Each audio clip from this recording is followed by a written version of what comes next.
Gracias a todos ustedes por su presencia, obviamente a la doctora Bielsa por su confianza y un agradecimiento especial a la doctora Noble, al doctor Raña, a la doctora Mercedes Amieva y al doctor Remestroche, porque me ayudaron a reunir información importante que les voy a presentar por diversas situaciones en las cuales no pude asistir a todos los cursos. Antes de hablar del tema que me toca, quiero dar algo de los conceptos básicos de todo lo que comprende el problema inflamatorio a nivel intestinal, porque es algo que es poco conocido. Hablando primero de la colitis microscópica, sabemos que es una causa común de diarrea crónica. En la mayor parte de los países europeos se estima una prevalencia que va del 10 al 20%. La incidencia en esos países que ven ustedes, Suecia, España, Islandia, se reporta entre 1.1 y 5.2 por cada 100,000 personas año. Sin embargo, a pesar de que aparentemente tiene una incidencia baja, se ha visto que ha habido un aumento a lo largo del tiempo y como siempre, de referencia a la población del condado de Olmsted, como de 1985 a 2001 reportaban 5.5 casos por cada 100,000 habitantes y como a partir del 2001 se han visto ya cifras cercanas a 20 por cada 100,000 habitantes.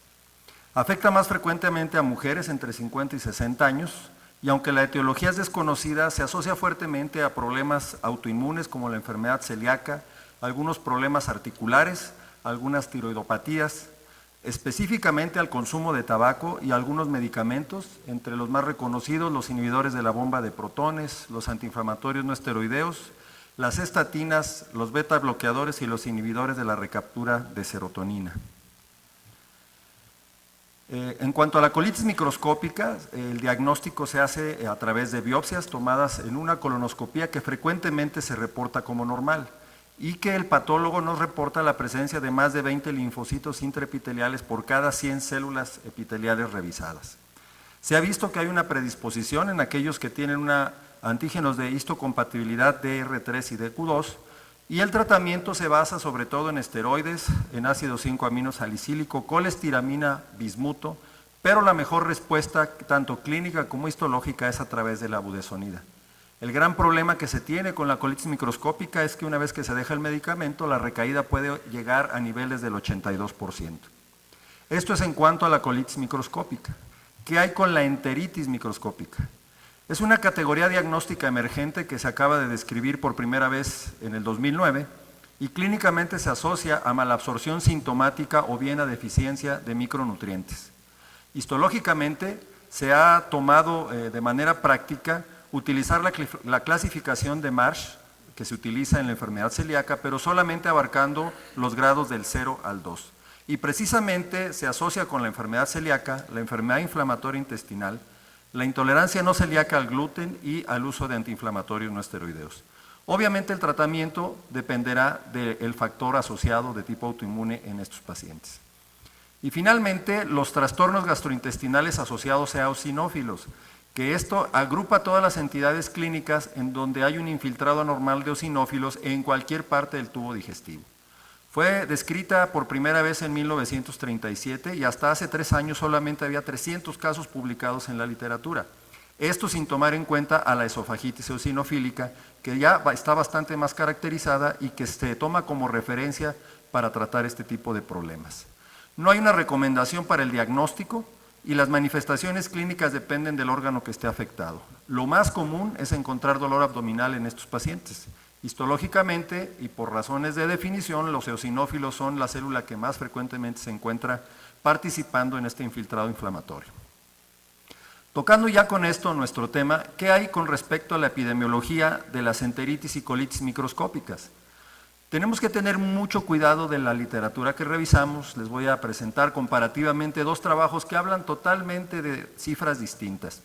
El primero corresponde a un trabajo hecho en un centro de salud mental en Estados Unidos, en donde se detectaron 36 pacientes con colitis eosinofílica comparativamente con 72 controles sanos. Se encontró una frecuencia mayor de 77% de varones con una edad de 60 años en promedio. Se vio que la gran mayoría de estos pacientes eran hispanos o bien negros, pero no detectaron a ningún paciente blanco. Se encontró que estos pacientes tenían eosinofilia periférica y que venían principalmente de regiones del Caribe. encontraron que estos pacientes, por estas razones, tenían mayor presencia de parásitos en el colon. Si nos vamos con este trabajo, nos vamos con la idea errónea de lo que realmente ocurre en los problemas microscópicos.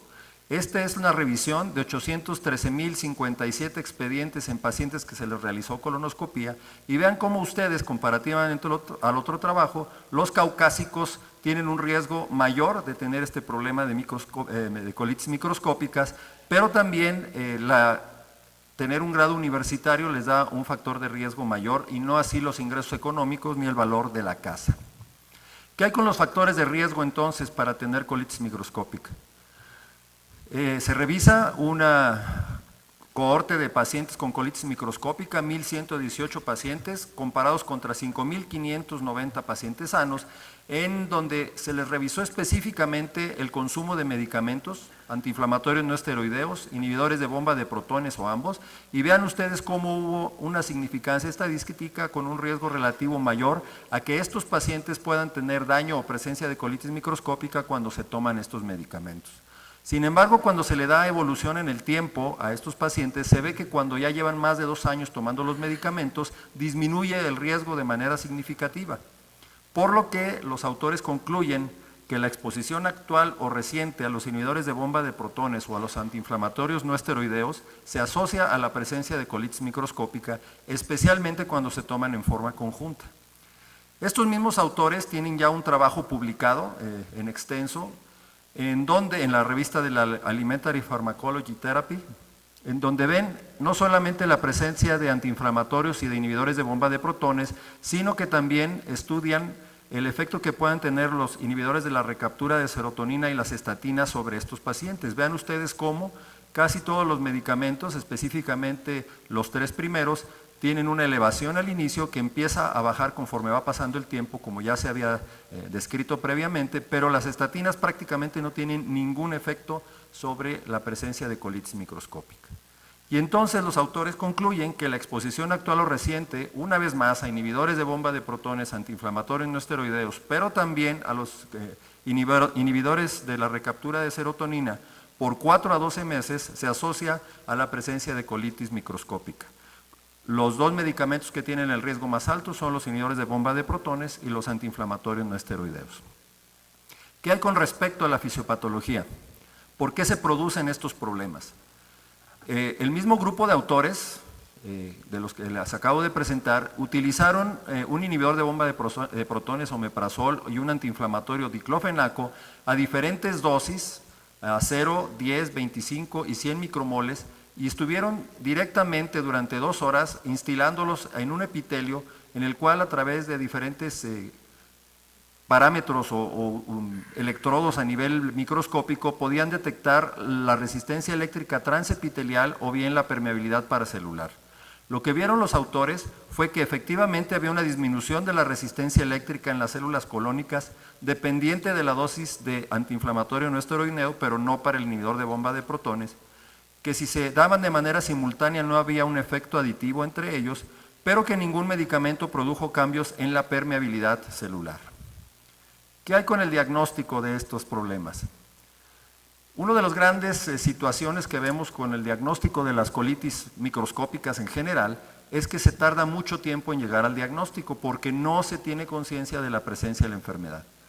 Este es un trabajo de 91 expedientes de pacientes con colitis microscópica en donde se revisó cuánto tiempo se tardaron los médicos en llegar al diagnóstico. El promedio fue de aproximadamente 2 años y medio, pero con una variabilidad desde 15 días hasta 528 meses para llegar al diagnóstico. Se vio que la mayor parte de los pacientes eran mujeres y que al menos el 74% de estos pacientes ya tenían estudios para descartar enfermedad inflamatoria intestinal, enfermedad celíaca o incluso Clostridium difficile. El número de evacuaciones, a pesar de que se estaba estudiando diarrea crónica en estos pacientes, no fue significativo para poder orientar el diagnóstico. Entonces realmente en estos pacientes, y aprovecho para hacer el comentario, de que de manera tradicional se considera que la colitis microscópica solamente da diarrea crónica, y cada vez más son los reportes que la están asociando a síntomas parecidos a los del síndrome de intestino irritable, donde puede haber distensión abdominal y dolor abdominal. Se debe concientizar más a los médicos para buscar este padecimiento, y es precisamente con este espíritu de hacer más conciencia en donde los españoles, siempre a la vanguardia, han creado un grupo para el estudio de las colitis microscópicas, y en las guías tanto de diagnóstico como de tratamiento, ellos proponen que la colonoscopía con biopsias debe ser la manera en la que se debe de establecer el diagnóstico de colitis microscópica, pero ellos lo siguen situando solamente en pacientes con diarrea acuosa. Dicen que se deben tomar biopsias de cada segmento colónico. Hay muchos artículos que dicen que se deben de tomar del lado derecho, otros dicen que se debe de tomar del recto. Los españoles dicen que cada porción del colon, recto, sigmoides, descendente, ángulo esplénico, transverso, ángulo hepático, ascendente y ciego, deben de biopsiarse por separado y enviar por separado los frascos al patólogo, al menos 2 biopsias de cada segmento, y que no hacen falta tinciones especiales, basta solo con hematocilina y eosina o bien cualquier otra tinción convencional para llegar al diagnóstico. Y esto se establece porque hay estudios que dicen que realmente tomar las biopsias al azar resulta en muy poca eficacia para llegar al diagnóstico y en altos costos. Este es un estudio de 1050 pacientes con colonoscopías normales, en donde a pesar de haberse reportado por el endoscopista como normales, se les tomaron biopsias a los pacientes. Vean ustedes cómo solamente el 1.1% de estos pacientes pudieron tener diagnóstico de una colitis microscópica, o sea, realmente el 96% de las biopsias fueron normales. Realizar biopsias en forma indiscriminada puede alcanzar costos muy elevados, y que en este estudio al menos que se revisó llegó hasta los $240,000. Por esta razón se debe de tratar de hacer una sistematización en la toma de biopsias para estos pacientes y poder llegar al diagnóstico. Hay una gran variabilidad, se empleó un cuestionario que se aplicó a 20 médicos, con una respuesta del 90%, la mayor de los médicos encuestados fueron pediatras, y la experiencia por medio de estos médicos era alrededor de 17 años. Los pediatras eran los que más biopsias tomaban, y cuando ellos encontraban esofagitis eosinofílica, además en el 83% de los casos también tomaban biopsias de estómago y duodeno de manera indiscriminada. Sobre todo cuando se sospechaba gastritis eosinofílica, gastroenteritis eosinofílica, y de esta manera se tomaban biopsias de cuerpo, del antro y de la segunda porción del duodeno. Lo que se vio en esta gran variabilidad es que los sitios de biopsia varían mucho para el tipo de problema que se esté buscando, desde 1 a 4 para una gastritis eosinofílica hasta 1 a 10 para una colitis eosinofílica. Y el número de biopsias también varía de 2 a 13 hasta 4 a 22 para la colitis, precisamente por todos los segmentos que se tienen que biopsiar. Existe mucha variabilidad entonces en el número y en el sitio de biopsias en los pacientes que se sospecha, ya sea gastroenteritis eosinofílica, gastritis eosinofílica o colitis eosinofílica, y que la experiencia del médico no va a hacer que se tomen mejores decisiones con respecto a la toma de las biopsias. Siguiendo con el diagnóstico y tratando precisamente de disminuir costos, se han tratado de optimizar los recursos creando scores o calificaciones o escalas de calificación. Esta fue un estudio inicial en donde a 617 pacientes, en los cuales 13% tenían colitis microscópica, se detectó que estos son los factores que deben influir para que podamos orientar el estudio de los pacientes con colitis microscópica. Pacientes que sean mayores de 55 años, que lleven más de 6 meses con síntomas, que tengan más de 5 evacuaciones al día, que el índice de masa corporal esté por abajo de 30 kilogramos por metro cuadrado de superficie, que consuman tabaco, que estén tomando antiinflamatorios no esteroideos o bien inhibidores de la recaptura de serotonina. Con esto, los autores crearon una escala de validación, y cuando se tenía más de 10 puntos, lograba tener una sensibilidad del 93%, aunque con una especificidad del 49% para orientar el diagnóstico positivo de colitis microscópica. Cuando estos mismos autores utilizan su escala previamente para tratar de validarla de una manera ya más prospectiva, vieron que realmente tenía una aplicación clínica bastante aceptable.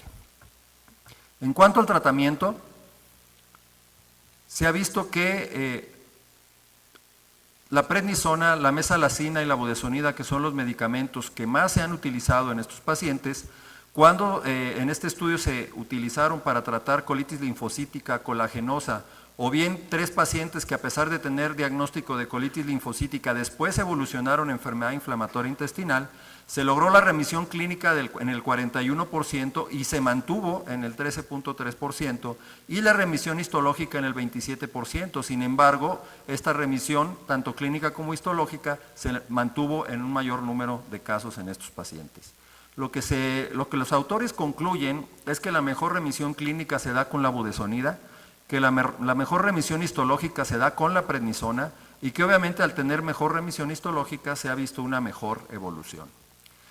Finalmente, ¿qué hay con respecto a la dieta en estos pacientes? Se investigan 21 pacientes con síndrome de intestino irritable que además tenían duodenitis linfocítica y se dividieron en 2 grupos. El grupo A, en donde pusieron 14 pacientes con una dieta de exclusión, y el grupo B, que no llevó ningún tipo de dieta. Vean ustedes cómo antes, tanto en el grupo A como en el grupo B, se encontraba una gran cantidad de linfocitos en las biopsias y cómo después de tomar biopsias de control después de la dieta de exclusión, los pacientes del grupo A tuvieron una disminución significativa en el número de linfocitos que se encontraban en la mucosa. La duodenitis linfocítica entonces puede ser una consecuencia de una intolerancia alimentaria no tratada en pacientes con síndrome de intestino irritable, o en este caso pudiéramos decir que hasta de dispepsia, y que ocurrió además una mejoría sintomática, no solamente una mejoría histológica. En conclusión, podemos decir que las enteritis y colitis microscópicas son entidades clínicas de reciente aparición y que han mostrado un aumento en su incidencia a nivel mundial. Y a pesar de que se ha demostrado este aumento de la incidencia, el número de trabajos que se envían a congresos como la DDW siguen siendo todavía escasos. Los factores de riesgo reconocidos son sobre todo problemas autoinmunes, medicamentos específicamente antiinflamatorios no esteroideos, inhibidores de bomba de protones e inhibidores de la recaptura de serotonina, algunos tipos de intolerancia alimentaria y sobre todo el tabaquismo.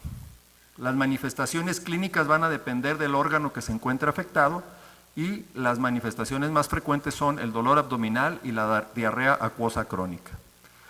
Si no se sospecha estas enfermedades, el diagnóstico puede retrasarse de una manera importante y se recomienda el uso de sistemas de calificación validados para identificar pacientes en quienes una endoscopía con biopsias pueda dar el diagnóstico.